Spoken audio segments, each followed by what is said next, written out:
Olá, amigos da TV Ela, está começando o programa Nossa Gente. Meu entrevistado hoje é o Antônio André Amorim. Muito obrigado por ter aceito o nosso convite e participar assim do programa Nossa Gente.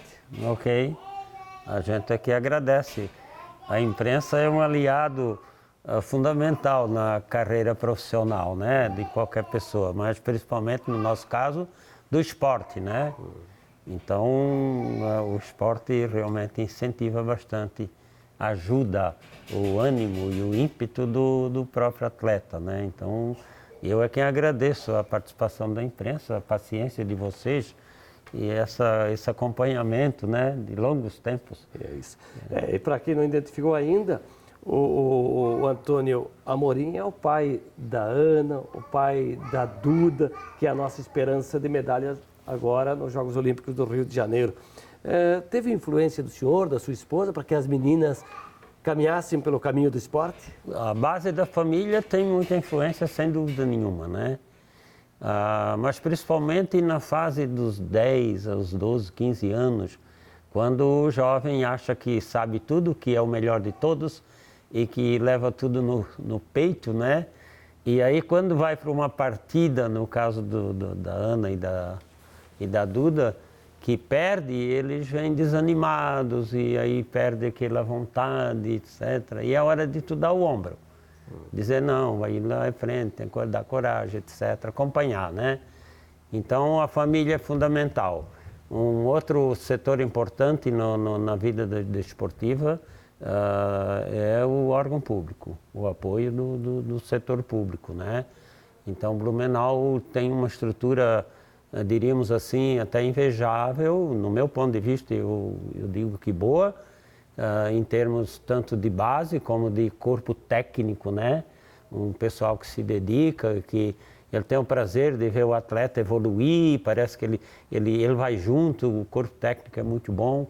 E o órgão público, né? O apoio para o esporte de base, o apoio do órgão público é muito fundamental. Pois é, e as meninas começaram na base mesmo, né? Começaram na base e a gente nem tinha isso programado, né? E foi esse estímulo da sociedade. Cada competiçãozinha que tinha, a gente ia lá, era aquela participação. Os pais participam muito do esporte em Blumenau, né? E a gente começou a ficar entusiasmado em ver o apoio da família aos filhos, aos atletas, né? E aí quando perdia, tu dá o ombro para chorar, etc. Então Blumenau é interessante, né, nessa área esportiva. O Amorim, mas a ideia, por exemplo, a Ana, que é mais velha e começou primeiro, né? Inclusive foi na primeira Olimpíada, foi na Grécia, né? Foi na Grécia, 2004. A influência foi lá na escola, alguém a convidou ou as convidou, né? Porque foram as duas. Elas estudaram num colégio particular. E lá começou, a ideia era jogar vôlei e não handebol. E aí teve o Fausto e outros técnicos, hoje o Graciano, que ainda são técnicos, né? É que eles começaram a descobrir que elas tinham essa vocação, tanto a Ana quanto a Duda. Elas estudavam no mesmo colégio e isso serviu no Barão do Rio Branco, e isso serviu de apoio, esse incentivo. O Graciano, por exemplo, esteve aqui umas 4, 5 vezes pedindo para mim deixar as meninas ir para o esporte e tal, porque eram 2 pedras de ouro que eu tinha dentro de casa, era só polir. Então, isso aí tem uma influência, sim. E aí, a gente conhece o Graciano e o trabalho que ele vem fazendo, né? Hoje, como é que o senhor vê a realidade, né? Das duas meninas, uma já foi, a outra foi e continua ainda, que é o caso da Duda, foi escolhida a melhor do mundo da modalidade. Se você voltar lá no tempo e ver aquele pedido insistente do Graciano, deixa as meninas jogarem handebol. As medalhas eu sempre ofereço para ele, né? Porque ele foi um dos principais, foi o principal que puxou as duas meninas. Essa questão ajuda, porque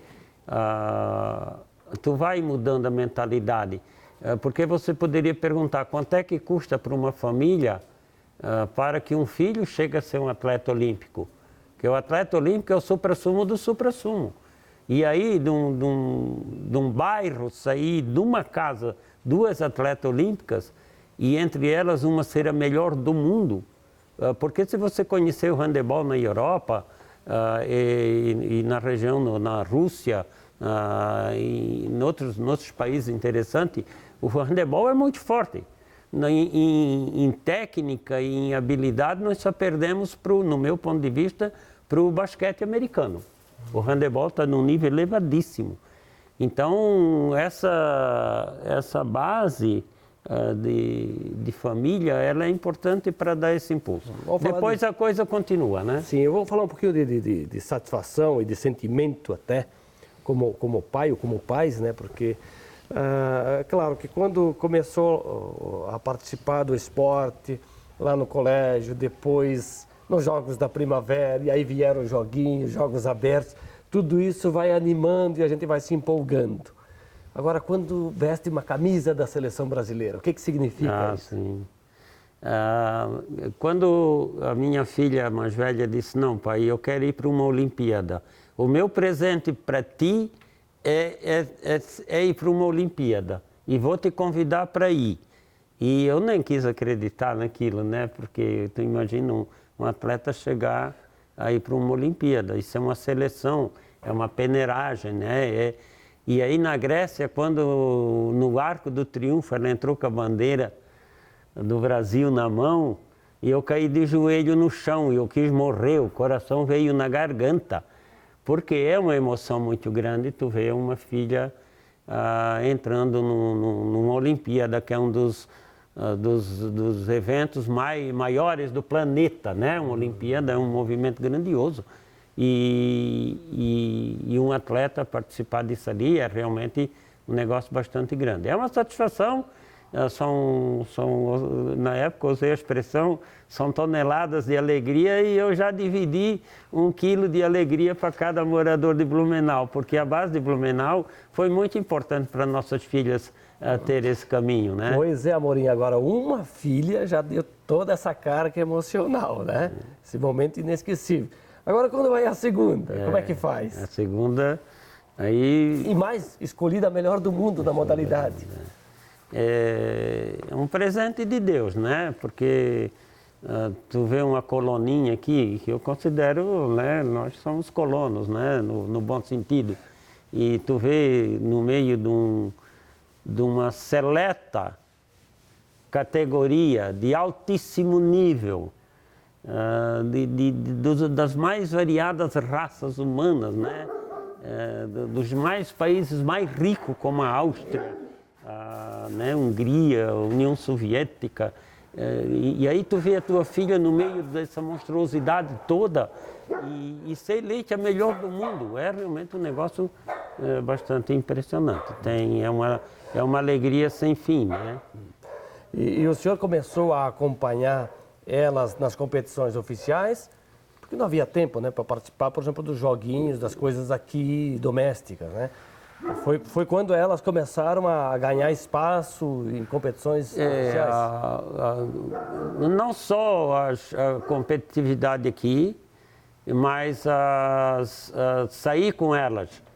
Quantas vezes eu levei a Itajaí, levei a Chapecó, levei a Joinville, onde tinha, até Araçatuba, São Paulo, onde tinha um jogo que ela podia jogar, que elas podiam treinar, porque só aqui ficaria na mesmice o treino. Porque o treino é fundamental, tanto para dar resistência, né, como para habilidade. E jogar sempre com o mesmo time, ou revezar no treino. O importante do atleta é o treino. E eu levei muito. Tinha um chevetinho velho, eu enchia, não só com as duas, mas com outras amigas. E eu ia onde tinha jogo que aceitava ela jogar e eu levava. Para poder dar uma diversidade maior em termos de qualidade. E a sua esposa, a mãe das meninas, acompanhava ela também? é uma obcecada. Ela formou na Faculdade de Educação Física, a primeira turma da FURB. E ela dava aula de atletismo. E ela teve uma importância muito grande no apoio das filhas. Porque ensina técnica, né? Não é só o técnico lá, é em casa, quando treina, não, aqui está errado, ali está certo lá. Então a minha mulher teve, além do incentivo e do estímulo dela, né? A minha mulher foi fundamental na carreira das duas filhas, com certeza. Como é que é o nome da sua senhora? Olívia Maria Amorim. Então tem a Ana, tem a Duda, conhecidíssimas nossas e do Brasil, né, até do mundo, pela sua expressão no esporte. Mas tem mais um menino, um moço, né? Eu tenho o André piloto de helicóptero, formado, e nunca quis ir para o esporte, embora a gente acabou incentivando também, mas nunca se entusiasmou pelo esporte. A sua esposa, o senhor já disse, se formou em educação física, tinha uma vertente, digamos, voltada para o esporte. E o senhor, era só torcedor, pai coruja, ou praticava esporte? Não, o meu esporte é correr. E eu, desde novinho, eu corro. Faço a corridinha da saúde, né? Desde novo. Então, o esporte sempre foi entusiasmante. Mas alguma coisa oficial? Não, só para a saúde, só para manter a forma. Só necessário, né? Só. Hoje eu saio daqui, todo dia de manhã vou para o parque. Ramiro Rídigo, se não na praia, eu corro na praia. A corridinha da saúde é sempre dada. Bem, mas para fechar esse bloco aqui, ainda sobre as meninas, né? Ainda sobre a Duda, no caso, a gente falou daquele momento da Ana entrando no ginásio com a bandeira do Brasil, né? Vestindo a camisa brasileira, depois a Duda na seleção brasileira, jogos oficiais, né? Agora os Jogos Olímpicos, que o senhor disse que é o máximo que o atleta pode alcançar, participar deles. Jogar em casa. A Duda já falou várias oportunidades sobre o sentimento que é com a torcida, ajudando, incentivando. O pai, a mãe, no caso, como é que é essa coisa de jogar no Brasil, no país? A pressão é muito grande. A Duda esteve aqui uns 8, 10 dias, saiu agora, né, que nós fomos, ela foi carregar a tocha, a Ana também, a tocha olímpica, mas assim, a tensão é muito grande, porque é em casa, né, é no Brasil. A cobrança é maior? É maior, a cobrança é maior, é um desgaste muito grande psicológico, porque é uma responsabilidade. O atleta, ele quer fazer o máximo, está na terra dele, né? E a pressão é maior, sim. E é um desgaste bastante grande.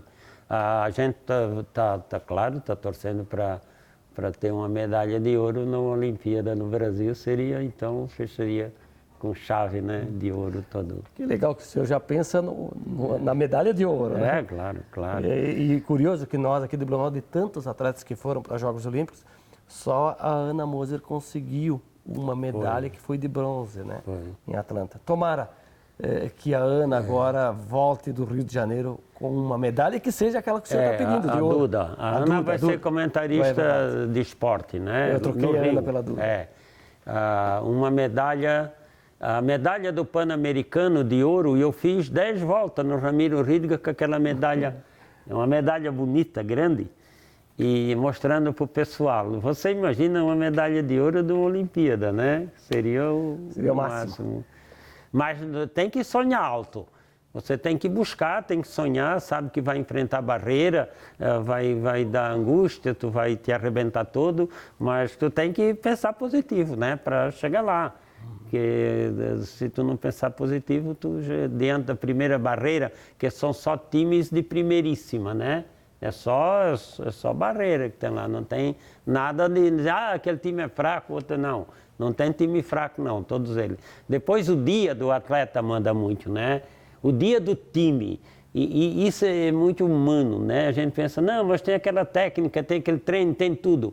Não, mas tem um dia assim, ó, não tem aquele dia que a gente levanta meio mal-humorado, parece que as coisas não vão, nada dá certo. O dia não rende. Não rende, e no esporte é a mesma coisa.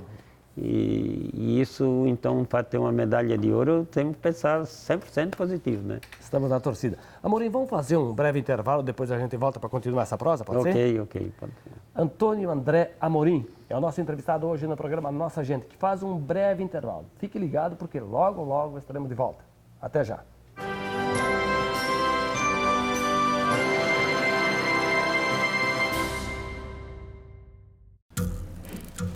As formas de comunicação mudaram, porém a necessidade das pessoas serem ouvidas continua igual.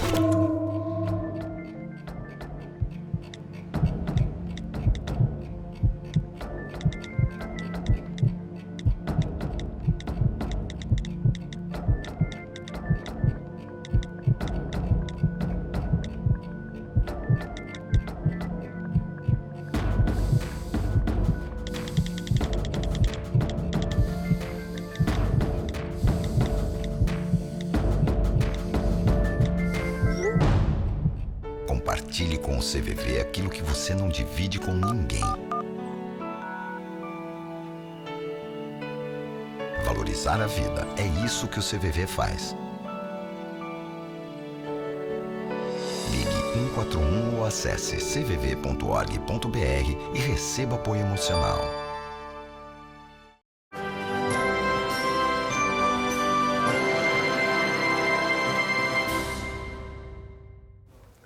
Estamos de volta na sequência do programa Nossa Gente. Meu entrevistado hoje é o Antônio André Amorim. O senhor falava sobre as meninas, a Ana, a Eduarda Amorim, atletas olímpicas, e a expectativa agora, principalmente com a Duda, nos Jogos do Rio de Janeiro. Por conta disso, o senhor deve ter conhecido e muito do Brasil e do mundo, né? O meu hobby sempre foi conhecer cidades, coisas novas. Conheci o Brasil todo, primeiro, e fazendo turismo de pobre, muitas vezes com uma tiracol nas costas, e um sanduíche de manhã, um meio-dia de noite, mas conheci bastante. E depois comecei a conhecer a Europa, que era um sonho conhecer a Itália, nós temos descendência de italiano, e depois a Alemanha, que era o meu sonho conhecer a Alemanha também, que a Alemanha é uma coisa fantástica, né? A cultura alemã, ela impõe um ritmo que é uma coisa, para mim, Blumenau é a melhor cidade do mundo para viver. Eu conheço 42 países e 102 cidades importantes que hoje eu conheço. E na média, Blumenau, ela tem uma característica fantástica. E essa cultura alemã e italiana, claro, não menosprezando as outras etnias, mas ela teve contribuiu muito para isso. E esses países, realmente, cada país que a gente vai, tu tens uma bela experiência de vida, né? E eu tive um sonho acalentado, mais de 40 anos, de conhecer a Praça Vermelha, na União Soviética. Tive a oportunidade agora, não pelo sistema socialista, porque eu sou capitalista, mas por a Praça Vermelha representar o símbolo da liberdade humana. O ser humano sempre lutou pela liberdade, e a Praça Vermelha foi o maior símbolo de liberdade pelas histórias, né? Principalmente com a ditadura de Stalin e aqueles massacres humanos que sempre teve nas épocas antigas da União Soviética. A Praça Vermelha foi um símbolo de luta pela liberdade. E nisso, o senhor falou da história, e deve ter estudado isso, como eu estudei, muitos dos telespectadores também. Poucos como o senhor tiveram a condição de sair da história, né, lida, para constatar, né? E há muita diferença, porque o livro, se bem que a gente imagina a história conforme a ideia, né? Não tem como comparar. Você lê, porque até que o livro, muitas vezes, ele aproxima a história, só que a sua imaginação, você flutua Você cria tudo. Cria aquilo, né? E quando você põe o pé lá na realidade, aí você vê que realmente é mais do que o livro conta. Os monumentos, a Europa toda, são obras fenomenais, construídas tantos anos, há séculos atrás. A mentalidade humana não tem limite. Então, tu fica pensando, como é que há tantos séculos atrás se construía obras fenomenais assim, né? Então, tem bastante obras interessantes. A Grécia, né? A Acrópole de Atenas, é uma história fantástica, né? O Partenon. Nós temos, sim, vários palácios interessantes, cidades muito interessantes. E o estilo de vida, claro que não é numa viagem ou numa passagem que tu vai concluir, né? Mas dá para tirar bastante conclusão do estilo de vida, do empenho, do nível de sociedade. E acredito piamente que o mundo caminha para um equilíbrio de harmonia em harmonia. Nós passamos por uma fase, infelizmente ainda, né, lá para o Oriente Médio ainda tem muitas guerras e tal, mas acredito que o ser humano caminha por uma harmonia universal. Pois é, então o senhor teve esse sonho realizado de conhecer muitos lugares históricos do mundo, países como a Itália, que é a pátria-mãe, né? Sim. Que a família, os antecedentes vieram de lá, né? E claro que o senhor conheceu muitas coisas do Brasil, né? Muitas cidades. E o sonho de ver as meninas em Olimpíadas. A sua infância, como é que foi? O senhor é natural da onde? Eu nasci no município de Canelinha, Tijucas, na época era Tijucas, né? Perto de Florianópolis. Trabalhei até 19 anos e depois resolvi vir para Blumenau. E na época, sempre assim, né? Quem luta. Aí trabalhei um tempo de servente de pedreiro, depois resolvi estudar e aqui eu queria fazer um apelo para a juventude principalmente, né? Estude, nosso amigo. E eu venci a vida estudando. Eu estudei 25 anos nos corredores da universidade e foi o estudo que me alavancou, porque para tu manter as filhas, porque filha ganha, não, elas agora ganham para elas. Mas eu ainda arco com muitas despesas, porque isso requer um investimento em cima dos filhos. E o estudo é que levou. Então, estudei muitos anos, fiz administração, depois fiz pós-graduação, fiz um pós no Rio de Janeiro e fiz muitos cursos técnicos e viagens. Cada viagem eu faço um relatório, cada evento que eu vou eu faço um resumo, tu sempre tira uma conclusão. Então, tu lê ou tu vê na TV e tu chega lá no local, participar, tu vê o prato, o tipo de comida dessa gente, como é que eles se comportam, é uma coisa fantástica, isso é uma cultura fenomenal, que tu tens uma outra visão. Às vezes eu vejo um filme, e aí no filme tu vê os carros encostando nos palácios, onde tu já estivesse, correndo as praças, onde tu já passou, os mares, as praias, eu gosto muito de praia, né? Muito de praia. E conheço muitas praias. Onde eu vou, eu estou tomando banho, estou participando.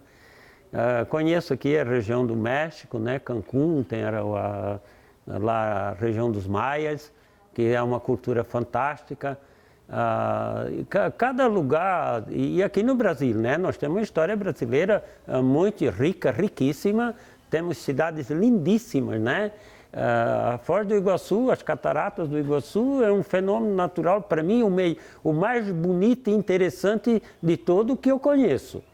E nós temos o Rio de Janeiro, que é uma cidade maravilhosa, temos Natal, né, as dunas de Natal, a Fortaleza, nós temos o sul do Brasil, nós temos o Quênia, né, lá aquelas regiões de montanha, São Joaquim, que geia, que neva. Então nós temos um Brasil muito bonito também. Isso te dá realmente uma satisfação de viver. Pois é, e o senhor hoje está aposentado? Infelizmente, aposentadoria é coisa para velho. Mas me aposentei, porque como o meu sonho é continuar viajando, se tu tens uma atividade trabalhando, tu tem dificuldade, porque sempre tu tem que estar administrando, estar junto, etc, né? E eu tenho vários, eu quero ir nas muralhas da China, que eu não conheço, podia ter ido na Olimpíada de Pequim, que a Duda fez, né? Sim, sim. Só que na época não foi possível. O ano que vem, provavelmente, eu vou para Dubai, eu prometi uma viagem para os meus filhos e os netos para Dubai. E tem muita coisa, quero fazer alguns cruzeiros ainda, porque... Tem que aproveitar a vida. Aproveitar a vida, sim. O Amorim, claro, o senhor trabalhou durante a vida também, sim, né? Sim. Qual foi a tua atividade de mais tempo, assim? Eu comecei na Kremer, trabalhei um tempo de servente, depois aprendi tecelão, depois me formei técnico têxtil no Rio de Janeiro e trabalhei um tempo de contramestre. Aí resolvi botar a empresa por conta própria, aí fali já 3 vezes, porque eu era muito envergado, investia demais E aquela coisa, né? Vontade de ser grande. E tu tem que ter coragem, tu não pode deixar, né? Se tu tens um ímpeto para um sonho para realizar, tem que buscá-lo, mesmo que corra o risco. Henry Ford tem um livro, O Princípio da Prosperidade, isso me inspirou muito. Ele diz no livro dele categoricamente: o tamanho do teu lucro é proporcional ao tamanho do risco que tu corre. Então, eu sempre corri muito risco, lutei muito e consegui, felizmente, depois da volta por cima, deixei tudo quitadinho, bonitinho, fiz um bom pé de meia, dá bem para viver, de um modelo de vida simples. A gente tem um sistema de vida simples, não é sofisticado, não é uma pompa, né? Mas para viver bem dentro do nosso sistema dá para levar. O senhor presidiu algumas entidades também, né, ao longo da vida? Eu presidi a Conservale, eu presidi a Arfri, presidi um ano a Caprena e a Acorda Brasil presidi 2 anos. Essas entidades ligadas à área ambiental, sempre puxando para a riqueza ambiental nossa, essa questão de criar parques, isso eu sempre fui contra, porque a natureza é feita para manejar. Nós temos uma floresta fantástica aqui e estão engessando essa floresta com parques onde você não pode derrubar, você não pode fazer isso, não pode fazer aquilo. Nós tivemos aqui uma agricultura familiar de mais de 100 anos, mais de 150 anos e continuamos com o Botuverá, eu tenho área lá, tem 81% de cobertura florestal. Blumenau está com 75%. Então, não haveria necessidade, porque cria o parque, aí no parque você não pode fazer nada. Aí terra pública é terra de ninguém. Aí todo mundo caça, todo mundo rouba palmito, é uma tristeza. Então, é um direcionamento errado da área ambiental, no nosso ponto de vista. A gente sempre bateu com isso, mas como o consenso é que vale no final de tudo, dei bastante contribuição. Eu trabalho no foco de manejo, né, o manejo de nativas, e essas entidades te dão bastante experiência. Tu vê como o pessoal participa, Blumenau é muito bom para isso, né? E eu aconselho assim, as pessoas jovens aí, os maduros, participem. Aliás, Blumenau participa bem, né, do meio social, da vida da sociedade. Mas é interessante, dá uma bela experiência de vida. Sim, Amorim, para fechar, durante o programa, seus cachorros ou cachorras, né, passaram por aqui, agora aparece ali no fundo como cenário, né, acompanhando. Você gosta, também tem esse amor aos bichos, né? O animal é uma coisa fantástica, né? Eu nunca comi uma carne de caça, eu sempre fui contra, sempre. E o animal tem que ser respeitado, com certeza. Os cachorros, eu nunca fiquei sem cachorro. E geralmente eu durmo tranquilo, porque são 2 policiais, né? Capa preta, eles são treinados e realmente são uns guardas, são amigos. Eu tenho um gato que, quando eu levanto de madrugada, eu boto o pé no chão, ele já mia aqui na cozinha. Legal. Então, o animal faz parte da vida da gente. Eles entendem a gente.